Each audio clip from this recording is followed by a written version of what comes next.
बिस्मिल्लाहिर्रहमानिर्रहीम। 4th class अपना आज का लेक्चर स्टार्ट करते हैं। आज का हमारा टॉपिक है आइसोमरिज्म इन कोऑर्डिनेशन कंपाउंड्स। आपको पता है कि आइसोमरिज्म से मुराद ऐसा फिनोमिना है जब कंपाउंड्स जो हैं they have same molecular formula but different structure formula and different properties. Such phenomena is called as isomerism and these types of compounds are said to be isomers of each other. तो अब तक तो हमने isomerism को discuss किया है organic compounds के हवाले से, लेकिन आइसोमरिज्म का फिनोमिना जो है वो सिर्फ ऑर्गेनिक कंपाउंड्स तक ही लिमिटेड नहीं है, बल्कि इनऑर्गेनिक कंपाउंड्स जो हैं ख़ास तौर पे कोऑर्डिनेशन कंपाउंड्स भी आइसोमरिज्म का फिनोमिना शो करते हैं। तो कोऑर्डिनेशन कंपाउंड्स में स्ट्रक्चरल, ज्योमेट्रिक, ऑप्टिकल हर किस्म की आइसोमरिज्म जो है वो पाई जाती है। हम इन टाइप्स को वन बाय वन डिस्कस करेंगे। स्ट्रक्चरल आइसोमरिज्म में देखते हैं हम कौन कौन सी टाइप्स हैं जो कि शो करते हैं coordination compounds. First one is ionisation isomerism. In ionisation isomerisms the compounds have same empirical formula but different ions are produced in the solution. Compounds का या आइसोमर्स का फार्मूला सेम होगा, लेकिन जब आप उनको डिज़ोल्व करेंगे किसी सॉल्वेंट में या वाटर में तो वो डिफरेंट किस्म के आयंस प्रोड्यूस करेंगे।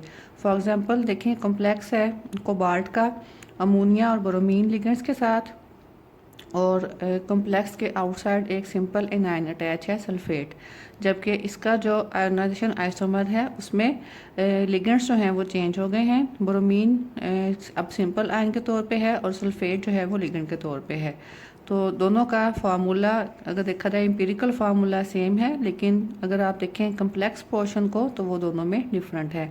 तो ज़ाहिर है कि जब आप इस कम्प्लेक्स को वाटर में डिज़ोल्व करेंगे तो एक तो आपको ये पूरे का पूरा आयन मिलेगा जो कि पॉजिटिव आयन होगा, कोबाल्ट विद NH3 5Br, क्योंकि हमने बात की थी कि ये जो जितनी भी स्पीशीज़ कोऑर्डिनेशन स्फीयर के अंदर होती हैं ये अनआयोनाइजेबल होती हैं, ये सेपरेट नहीं हो सकती। तो ये पूरा का पूरा स्फीयर एज सच आयोनाइज होगा और यहाँ से सल्फेट आयंस आयोनाइज होंगे, जबकि इस कम्प्लेक्स में ये पूरा स्फीयर आयोनाइज होगा एज सच इकट्ठा और यहाँ से ब्रोमाइड आयन आयोनाइज होंगे।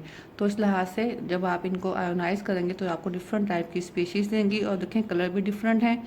ये वाला कम्प्लेक्स जो है it will be in violet colour, इसका सोल्यूशन जो है वायलेट होगा और इसका जो है वो रेड होगा। Second type is coordination isomerism. In this type of isomerism the same number of coordinating groups are present in the complex but they are attach to different metals. For example इसमें देखें cobalt, ये एक ऐसा compound है जिसके A9 और cation दोनों जो हैं वो कम्प्लेक्स फॉर्म में हैं, दोनों ही कम्प्लेक्स कंपाउंड के फॉर्म में है।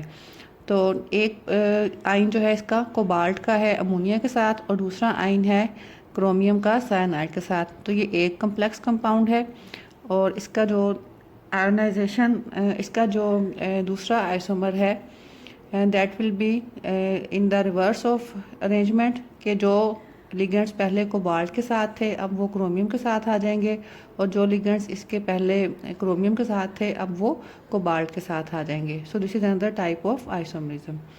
Third one is polymerization isomerism. The compounds are said to have polymerization isomerism if their molecular formula are simple multiple of their stoichiometric arrangements, यानी कि दो ऐसे कंपाउंड जिनका मोलेकुलर फार्मूला जो है वो एक दूसरे का मल्टीपल हो, they will be called as polymerization isomers. For example, complex of platinum है with 2 ammonia and 2 chloride ligands, और इसका जो polymerization isomer होगा that will be same type of ligands and metallic atom होंगे, लेकिन उसकी जो तादाद है वो मल्टीपल फॉर्म में होगी। यानी कि यहाँ पे एक प्लाटिनम था, आप देखें यहाँ पे 2 प्लाटिनम है, यहाँ पे 2 अमोनिया थे तो यहाँ पे 4 अमोनिया, यहाँ पे 2 क्लोराइड थे, यहाँ पे 4 क्लोराइड। इनके दरमियान में इन हर एटम के बीच में रेशो है वो 1:2 पाई जाती है। तो they are the multiple of stoichiometric multiple of each other, so they will be called as polymerisation isomers. Fourth type of isomerism is hydrate isomerism. In hydrate isomerisms, the complex differ in the number of water molecules within the coordination sphere they will be called as hydrate isomerisms. क्योंकि water, आपको पता है कि water भी एक बहुत अच्छा ligand है, बहुत सारे मेटल्स के साथ ये लिगेंड के तौर पे अटैच होता है कम्प्लेक्स कंपाउंड्स में।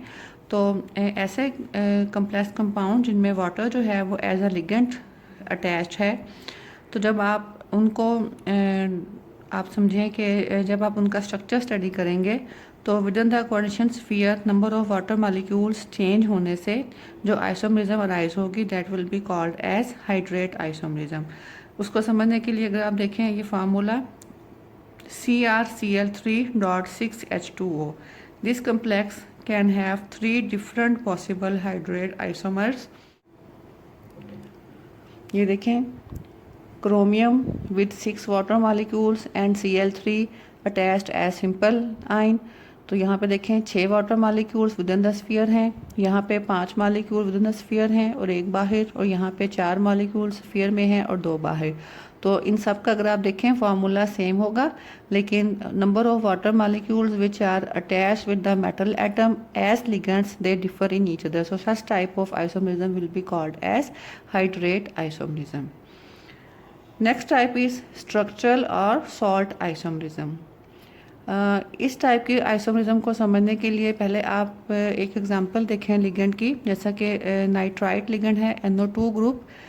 तो ये NO2 ग्रुप जो है इसमें 2 ऐसे पॉइंट्स हैं जहाँ से ये मेटल एटम के साथ अटैच हो सकता है। वो 2 पॉइंट्स कौन से हैं? नाइट्रोजन एटम और ऑक्सीजन एटम। क्योंकि इसमें नाइट्रोजन के पास भी लोन पेयर ऑफ इलेक्ट्रॉन होता है और ऑक्सीजन के पास भी, तो इसके पास 2 पॉसिबिलिटीज़ हैं कि ये किस तरह से अपने आप को मेटालिक एटम के साथ अटैच करेगा।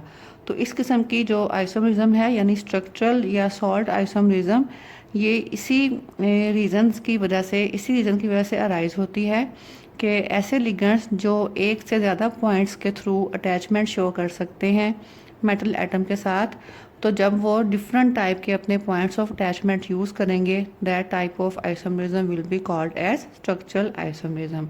यानी कि फॉर एग्जांपल अगर nitro group as a ligand काम कर रहा है तो एक मेटल एटम के साथ फ़र्ज़ किया वो अटैच हो रहा है थ्रू नाइट्रोजन, और उसी मेटल एटम के साथ दूसरे कम्प्लेक्स में वो अटैच हो रहा है थ्रू ऑक्सीजन, तो ये दोनों कम्प्लेक्सेस जो हैं they will be the structural और salt isomer of each other. ये देखें M स्टैंड्स फॉर मेटल, तो ये देखें ये अटैचमेंट शो हुई है नाइट्रो ग्रुप की थ्रू नाइट्रोजन, और ये मेटल के साथ नाइट्रो ग्रुप की अटैचमेंट हमने शो की है थ्रू ऑक्सीजन। तो जब ये नाइट्रोजन के थ्रू अटैच होगा इसको हम नाइट्रो ग्रुप कहेंगे, और जब ये मेटल के साथ अटैच होगा through oxygen it will be called as nitrito. तो इस किस्म के जब कम्प्लेक्स में यानी कि कम्प्लेक्स में मेटल एटम भी सेम टाइप का है, लिगेंड्स भी सेम टाइप के हैं, लेकिन सिर्फ पॉइंट ऑफ अटैचमेंट जो है लिगेंड्स का वो डिफरेंट है, such type of isomerism will be called as salt isomerism. अब ये देखें ये इस कोबाल्ट का कम्प्लेक्स है, इसमें 5 लिगेंड्स अमोनिया के हैं, 6ठा लिगेंड नाइट्रो है, और यहाँ पे भी सेम कोबाल्ट का कम्प्लेक्स है, 5 लिगेंड्स अमोनिया के हैं, 6ठा लिगेंड नाइट्रो है, लेकिन ये नाइट्रो ONO शो करता है कि ये ऑक्सीजन के थ्रू अटैच है, NO2 शो करता है कि ये नाइट्रोजन के थ्रू अटैच है। इसका कलर येलो ब्राउन होगा, इसका कलर रेड होगा। So these are the salt isomers of each other. तो ये हमने सारी टाइप्स देख ली स्ट्रक्चरल आइसोमरिज्म की। इसके बाद हम थोड़ा सा डिस्कस करेंगे about the geometric isomerism. Geometric isomerism को हम कह सकते हैं कि ये कोऑर्डिनेशन कंपाउंड्स में पाए जाने वाली सबसे इम्पोर्टेंट टाइप ऑफ आइसोमरिज्म है, और वर्नर थ्योरी से ही हमें आइडिया मिलता है कि कोऑर्डिनेशन कंपाउंड्स जो हैं they can show different type of geometries. आपको पता है कि ज्योमेट्रिकल आइसोमरिज्म को हम सिस ट्रांस आइसोमरिज्म भी कहते हैं, और ये तब अराइज होती है जब कंपाउंड्स का मोलेकुलर फार्मूला भी सेम हो, कंपोजिशन भी सेम हो, but they differ in the position of atoms or groups in the space। अब हम देखते हैं कि किस किस टाइप की ज्योमेट्रिक आइसोमरिज्म कोऑर्डिनेशन कंपाउंड्स में पाई जाती है। एक और पॉइंट जो यहाँ पे नोटेबल है वो ये कि जितना कोऑर्डिनेशन कंपाउंड्स में कोऑर्डिनेशन नंबर यानी कि सेंट्रल मेटल एटम का कोऑर्डिनेशन नंबर ज़्यादा होगा, उतने ही पॉसिबल ज्योमेट्रिक आइसोमर्स जो हैं वो बढ़ते जाएंगे। यानी कि कोऑर्डिनेशन नंबर 4 है तो ज्योमेट्रिकल आइसोमर्स की तादाद कम होगी, अगर कोऑर्डिनेशन नंबर 6 है तो पॉसिबल ज्योमेट्रिक आइसोमर्स की तादाद जो है वो इस तरह से बढ़ जाएगी। अब हम देखते हैं कि ऐसे कम्प्लेक्सेस जिनमें कोऑर्डिनेशन नंबर 4 है वो किस टाइप की ज्योमेट्रिक आइसोमरिज्म शो करते हैं। तो जब कोऑर्डिनेशन नंबर 4 हो तो हमें पता है कि कॉम्प्लेक्स दो पॉसिबल स्ट्रक्चर शो कर सकता है, स्क्वायर प्लेनर और टेट्राहेड्रल। सिस ट्रांस आइसोमरिज्म जो है वो सिर्फ स्क्वायर प्लेनर कंपाउंड्स में एग्जिबिट हो सकती है, शो हो सकती है। और स्क्वायर प्लेनर कम्प्लेक्सेस भी उस टाइप के जिसमें हमारे पास एक एम्पिरिकल फार्मूला हम A2B2 से जिसका शो कर सकते हैं। M stands for metal, A and B stands for ligands, यानी कि इसमें सेंट्रल मेटल एटम के गिर्द गिर्द दो डिफरेंट टाइप के लिगेंड्स हों। तो फिर इस तरह का कंपाउंड जो है वो ज्योमेट्रिक आइसोमरिज्म शो करेगा। दो पॉसिबल ज्योमेट्रिक आइसोमर्स कौन से होंगे? अगर दोनों सेम टाइप के लिगेंड्स, इनके ए टाइप के लिगेंड्स एक साइड पे हैं और बी टाइप के लिगेंड्स एक साइड पे हैं स्क्वायर प्लेन की, that type of isomerism will be called as cis isomer. And अगर ए और बी आपस में एक दूसरे के अक्रॉस हैं तो फिर उस आइसोमर को हम ट्रांस आइसोमर कहेंगे। ये एक स्पेसिफिक एग्जांपल है इस टाइप के कम्प्लेक्स की। प्लैटिनम का कम्प्लेक्स है विद अमोनिया लिगेंड्स NH3, ये अमोनिया आएगा यहाँ पे NH3 ठीक है। तो जब दोनों अमोनिया सेम साइड पे हैं और दोनों क्लोराइड लिगेंड सेम साइड पे हैं तो ये हमारे पास सिस आइसोमर होगा। It will show the colour yellowish, pale yellow colour show करेगा। और ट्रांस आइसोमर में दोनों किस्म के सेम टाइप के लिगेंड जो हैं वो एक दूसरे के अपोजिट साइड्स पे हैं। This will be trans isomer and colour will be dark yellow. ये pale yellow mean light yellow होगा और ये डार्क येलो होगा। इसके अलावा ऐसे स्क्वायर प्लेनर लिगेंड्स जिनमें अनसिमेट्रिकल बाइडेंटेट लिगेंड्स अटैच हों, यानी कि हम उनको सिंबलाइज कर सकते हैं एज MAB2, MAB ट्वाइस। तो इस तरह के लिगेंड्स जो हैं ये भी ज्योमेट्रिकल आइसोमरिज्म शो कर सकते हैं। जैसा कि ग्लाइसिनेट आयन का formula NH2CH2 C double bond O। अब ये एक बाइडेंटेट लिगेंड है तो इसमें जो दो पॉइंट्स जहाँ से ये इलेक्ट्रॉन डोनेट करेगा मेटल एटम को वो एक ऑक्सीजन और एक नाइट्रोजन, ये दो पॉइंट्स हैं। तो देखिए ये एक अनसिमेट्रिकल रिएजेंट है, इनके हम इसको दो इक्वल हाफ में डिवाइड नहीं कर सकते हैं, अनसिमेट्रिकल लिगेंड है। तो जब इस टाइप के दो अनसिमेट्रिकल लिगेंड्स अटैच होंगे मेटल के साथ टू फॉर्म अ चिलेट तो इस तरह के कंपाउंड्स में भी ज्योमेट्रिकल आइसोमरिज्म पॉसिबल है। ये देखें, ये प्लैटिनम के साथ वही लिगेंड अटैच करके यहाँ पे शो किया गया है। एक साइड से यानी कि ये अटैच हो रहा है प्लैटिनम के साथ नाइट्रोजन के थ्रू और दूसरी साइड से अटैच हो रहा है ऑक्सीजन के थ्रू। तो दोनों लिगेंड जो हैं यहाँ पे उनकी अरेंजमेंट जो है वो सेम है, यानी कि ऊपर वाली साइड पे नाइट्रोजन के साथ अटैचमेंट है और नीचे वाली साइड पे ऑक्सीजन के साथ। तो ये जो है इसका सिस आइसोमर होगा। ट्रांस आइसोमर में आप देखें एक साइड से लिगेंड जो है वो ऊपर वाली साइड से अमोनिया के साथ नाइट्रोजन के थ्रू अटैच है और नीचे वाली साइड से ऑक्सीजन के थ्रू, जबकि दूसरा लिगेंड जो है वो अक्रॉस पोजीशन में है, यानी कि वहाँ पे ऑक्सीजन ऊपर है और नाइट्रोजन नीचे है। तो पॉइंट ऑफ अटैचमेंट यानी कि वो इन्वर्स हो गए हैं। तो इस तरह से ये हमारे पास अब देखें इसमें फिर सेम टाइप के जो एटम्स हैं लिगेंड्स के वो एक दूसरे के क्रॉस आ गए हैं, जबकि इसमें सेम टाइप के एटम्स थे तो एक दूसरे के अलोंग एक ही साइड पे थे। So this will be the cis isomer and this will be the trans isomer. अब हम देखते हैं कि कोऑर्डिनेशन नंबर 6 जिन कंपाउंड्स का होता है उनमें किस टाइप की आइसोमरिज्म पाई जाती है। हम जैसा कि हमने पहले बात की कि जितना कोऑर्डिनेशन नंबर ज़्यादा होगा उतने ही जो पॉसिबल ज्योमेट्रिक आइसोमर्स की तादाद जो है वो भी बढ़ती जाएगी। और complex with having 6 coordination number they are comparatively more stable as compared to those having 4। सो उनमें से कौन कौन से कम्प्लेक्स किस किस टाइप के कम्प्लेक्स जो है वो ज्योमेट्रिक आइसोमरिज्म शो करते हैं वो अब हम देखते हैं। तो ऐसे कम्प्लेक्स जिनमें कोऑर्डिनेशन नंबर 6 हो, हमें पता है कि उनकी ज्योमेट्री जो है वो ऑक्टाहेड्रल होती है। तो उनमें से जो कम्प्लेक्सेस होंगे ऑफ द टाइप MA4B2 यानी कि मेटल एटम के साथ 4 लिगेंड्स एक टाइप के होंगे और दो लिगेंड जो हैं दूसरे टाइप के होंगे। दे will be showing geometrical isomerism. उनका हम एक सिंपल स्ट्रक्चर यूँ शो कर सकते हैं दैट सेंटर में ये आपके पास मेटल एटम है, ये ऑक्टाहेड्रल ज्योमेट्री में 1 2 3 4 5 और 6 लिगेंड्स अटैच्ड हैं। तो अगर तो दो सिमिलर लिगेंड्स जो हैं they are placed on any of the edge of the octahedron they are said to be the cis, यानी कि जो जैसे कि ये B2 सेम टाइप के लिगेंड्स हैं, या ये जो A4 जो हैं ये सेम टाइप के लिगेंड्स हैं। तो अगर तो सेम टाइप के लिगेंड्स जो हैं वो ऑक्टाहेड्रॉन के किसी भी एज पे अटैच हैं तो they will be called as cis isomerism, and if the two similar ligands are lying on the straight line passing through the center it is said to be a transposition. For example ये देखें, यहाँ पे ये दो same ligands जो हैं ये across each other हैं और they are lying at the two ends of the line passing through the center. ये क्लोरो को आप देखें, सिमिलरली अमोनिया को देखें, दो अमोनिया जो है वो सेम लाइन, एक ही लाइन जो कि सेंटर से गुजर रही है उसके दोनों एजेस पे मौजूद है। यहाँ पे भी दो अमोनिया दोनों एजेस पे मौजूद हैं। तो हर लिगेंड जो है, हर टाइप का पेयर ऑफ लिगेंड जो है वो यहाँ पे एक दूसरे के क्रॉस अटैच है तो it will be called as a trans isomer. जबकि इसमें देखें, इसमें दो अमोनिया ऐसे हैं जो एक दूसरे के साथ एक ही एज पे मौजूद हैं।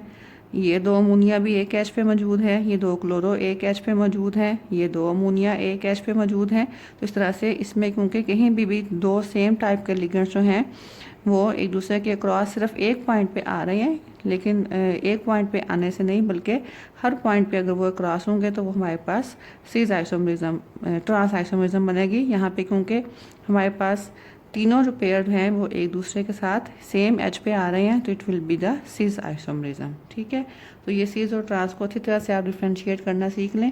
इसके बाद हम देखते हैं ऑप्टिकल आइसोमरिज्म। हम ऑर्गेनिक केमिस्ट्री में डिस्कस कर चुके हैं कि ऑप्टिकल आइसोमरिज्म कंपाउंड्स में राइट या लेफ़्ट हैंडेडनेस की वजह से अराइज होती है और ऐसे कंपाउंड्स जो कि प्लेन पोलराइज्ड लाइट को रोटेट कर सकते हैं they are called as optically active compounds. और कुछ कंपाउंड जो हैं वो प्लेन पोलराइज्ड लाइट को, एक आइसोमर जो है वो प्लेन पोलराइज्ड लाइट को राइट साइड पे रोटेट करेगा, that will be called as dextro. और दूसरा आइसोमर जो है वो प्लेन पोलराइज्ड लाइट को उतने ही डिग्रीज लेफ्ट पे रोटेट करेगा, that will be called as levo isomer. तो कोऑर्डिनेशन कंपाउंड जो है इनमें भी ऑप्टिकल आइसोमरिज्म पाया जाता है। तो इस तरह के कंपाउंड्स में the structure of one isomer will be the mirror image of the other. ठीक है, जैसा कि हमने पहले बात की कि non super imposable mirror image और ऑब्जेक्ट का जो रिलेशनशिप होता है, अगर ये रिलेशनशिप पाया जाए दो कंपाउंड्स में तो वो एक दूसरे के ऑप्टिकल आइसोमर्स होंगे। अब आप ये इसमें एग्जांपल देखें, आपके पास एग्जांपल है complex of cobalt with 4 ammonia and 2 chloride ligands. तो इसमें अगर आप इसके दो पॉसिबल ज्योमेट्रिकल आइसोमर्स हैं सिस और ट्रांस, तो इसका सिस जो आइसोमर है वो ऑप्टिकली एक्टिव है, यानी कि उसमें ऑप्टिकल एक्टिविटी पाई जाती है, उसमें डेक्स्ट्रो और लीवो आइसोमर्स होंगे, जबकि ट्रांस आइसोमर में ऑप्टिकल एक्टिविटी नहीं पाई जाती। तो ये देखें, ये हमने उसका सिस स्ट्रक्चर ड्रॉ किया है। कोबाल्ट सेंटर में है, तीन कॉर्नर्स पे अमोनिया है, चौथे कॉर्नर पे क्लोराइड और अबव एंड बिलो भी क्लोराइड और अमोनिया दोनों हैं। तो देखें ये इसकी सिस ज्योमेट्री है क्योंकि दोनों क्लोराइड सेम साइड पे हैं, यहाँ पे दो अमोनिया सेम साइड पे हैं, दो अमोनिया यहाँ पे सेम साइड पे हैं। अगर आप इसका मिरर इमेज ड्रॉ करें तो आपके पास ये इसका मिरर इमेज बनेगा। अब आप देखें ये मिरर इमेज जो है ये इस ऑब्जेक्ट के ऊपर नॉन सुपर इम्पोजेबल है। अगर आप इसको यहाँ से उठा के यहाँ रखते हैं तो ये इसके ऊपर सुपर इम्पोज नहीं होगा। It means that this compound shows optical activity, और इसमें से एक फॉर्म जो है वो डेक्स्ट्रो होगी और दूसरी फॉर्म जो है वो लीवो होगी। इसके अलावा ऐसे कम्प्लेक्सीज जिनमें एक्से ऑक्टाहेड्रल कम्प्लेक्सीज जिनमें 6 के 6 लिगेंड्स डिफरेंट टाइप के होंगे, जाहिर है कि उसमें भी सिमेट्री नहीं पाई जाएगी। तो क्योंकि हमें पता है कि ऑप्टिकल आइसोमरिज्म ऐसे कंपाउंड शो करते हैं जिनमें किसी किस्म की कोई सिमेट्री नहीं पाई जाती, कोई भी एलिमेंट ऑफ सिमेट्री में मौजूद ना हो, वही ऑप्टिकल एक्टिविटी शो करते हैं। तो ऐसे कम्प्लेक्स जिनके मेटल आइटम के साथ 6 डिफरेंट टाइप के लिगेंड्स अटैच होंगे दे will B also optically. For example ये आपके पास प्लैटिनम का कम्प्लेक्स है, इसके साथ 6 डिफरेंट टाइप के लिगेंड्स अटैच हैं। PY stands for pyridine, ammonia, nitro group, chloro, bromo और आयोडो। तो इसको अगर आप स्ट्रक्चर ड्रा करें इसका तो और उसका मिरर इमेज भी ड्रा करें तो आप देखेंगे कि मिरर इमेज जो है वो अपने ऑब्जेक्ट के ऊपर सुपर इम्पोज नहीं होता है। तो इट मीन्स कि ये कंपाउंड भी ऑप्टिकली एक्टिव होगा। ये हम नेक्स्ट डायग्राम में देखते हैं। ये देखें ये ऑक्टाहेड्रल स्ट्रक्चर ड्रॉ किया है। सेंटर में आपके पास प्लैटिनम है प्लैटिनम के साथ ये 6 डिफरेंट टाइप के लिगेंड्स अटैच हैं और अगर आप इसका मिरर इमेज ड्रा करें तो वो इस टाइप का बनेगा। तो ये मिरर इमेज जब आप इसको उठा के यहाँ से यहाँ रखें तो आप देखें कि लिगेंड एक दूसरे के ऊपर सुपर इम्पोज नहीं होंगे। It means that the object and the mirror image are non superimposable, so such compound will be optically active. इनमें से एक फॉर्म जो है वो डेक्स्ट्रो होगी और दूसरी फॉर्म जो है वो लीवो होगी। So it's all about the isomerism found in the coordination compounds. Next lecture तक के लिए अल्लाह हाफिज़।